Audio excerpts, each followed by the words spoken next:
બોટાદ જિલ્લામાં મિની વાવાઝોડા સાથે કમોસમી માવઠાએ ખેડૂતોના મોઢે આવેલું કોળિયો છીનવી લીધું છે.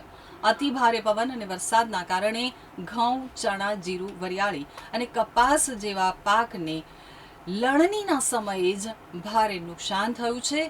કુલ નિપજના 50% જેટલું નુકસાન થયું છે, જેના કારણે ખેડૂતો ચિંતામાં ગરકાવ થયા છે. તાત્કાલિક સર્વે હાથ ધરી આગામી સમયમાં ખેતી કરવા માટે સહાય જાહેર કરવા માટે માંગ કરી છે.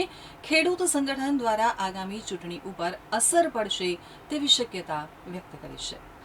બોટાદ શહેર સહિત સમગ્ર જિલ્લા પંથકમાં ગતરોજ તારીખ 19 માર્ચના સાંજના સમયે હવામાન વિભાગની આગાહી મુજબ વાતાવરણમાં અચાનક પલટો આવ્યો હતો. મિની વાવાઝોડા જેવો માહોલ સર્જાતા અતિ ભારે પવન ફૂંકાયો હતો. સાથે જ કમોસમી માવઠું પણ વરસ્યું હતું. ચૈત્ર મહિનામાં અષાઢ જેવો માહોલ સર્જાતા જિલ્લાભરના ખેડૂતો માટે આ પરિસ્થિતિ પડ્યા ઉપર પાટા જેવી બની હતી.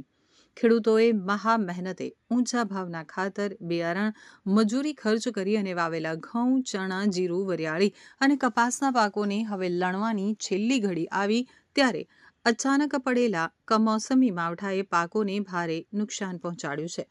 જિલ્લાના મોટા ભાગના ખેતરોમાં કુલ નિપજમાં 50% જેવું નુકસાન થયું છે, તો ઘણા વિસ્તારોમાં પાક જમીન ઉપર જ ઢળી ગયા છે. પાકની ગુણવત્તામાં પણ ઘટાડો થયો છે, તેમજ ઘણા ખેડૂતોના પાક બિલકુલ પલળી જવાથી બગડી જવાના કારણે મોટું નુકસાન થવા પામ્યું છે.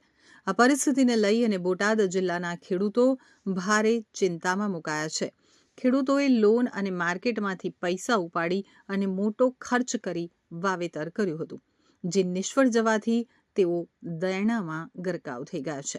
તો આગામી સમયમાં હવે ખેતી કરવા માટે જરૂરી નાણાંનો પણ અભાવ હોવાથી તે આગામી સમયમાં ખેતી કરવા અસમર્થ હોવાથી સરકાર તરફથી વહેલી તકે યોગ્ય સહાયની માંગ ઉઠી છે.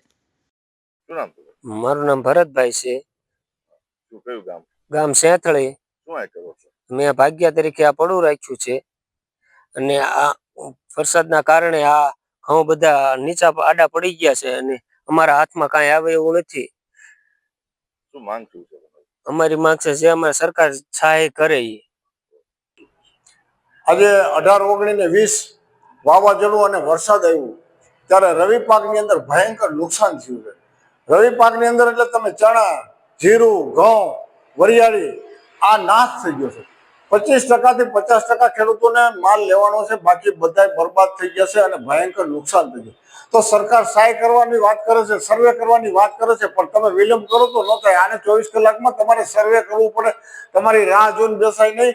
અમારે પાથરા બગડી ગયા હોય, ઘઉં બગડી ગયા હોય, એનો નિકાલ કરવાનો હોય, પછી તમે પાછળ જાઓ ત્યારે કે આમાં નુકસાની નથી, ત્યારે તમે બીજું બોલો. તો તાત્કાલિક સર્વે કરવું પડે અને ખેડૂતોને ન્યાય આપવો પડે. અમે કોઈ ભીખ નથી માંગતા, અમે હક માંગીએ છીએ. અને જો આને બાગાયતી પાકની અંદર જમરૂખ છે, આંબા છે અને ખાસ કરીને તો લીંબુ, આ બધાનો નાશ થઈ ગયો. એટલે આપને વહેલા તકે જાગો અને સર્વે કરો.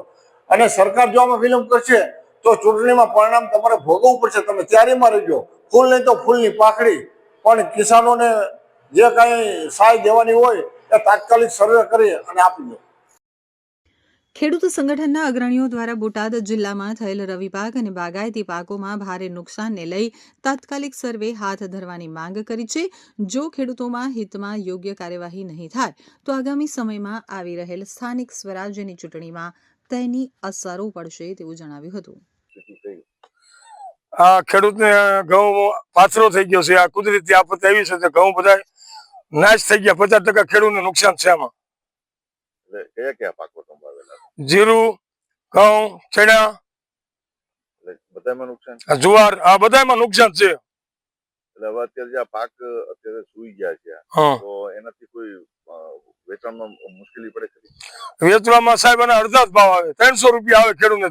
ધોળા ઘઉં થઈ ગયા. તો હવે શું માંગ શું છે? સરકાર આમાં ખેડૂતને કુદરતી આફત આવી છે પૂરેપૂરી મદદ કરે અને ખેડૂતનું સંપૂર્ણ દેવું માફ કરે.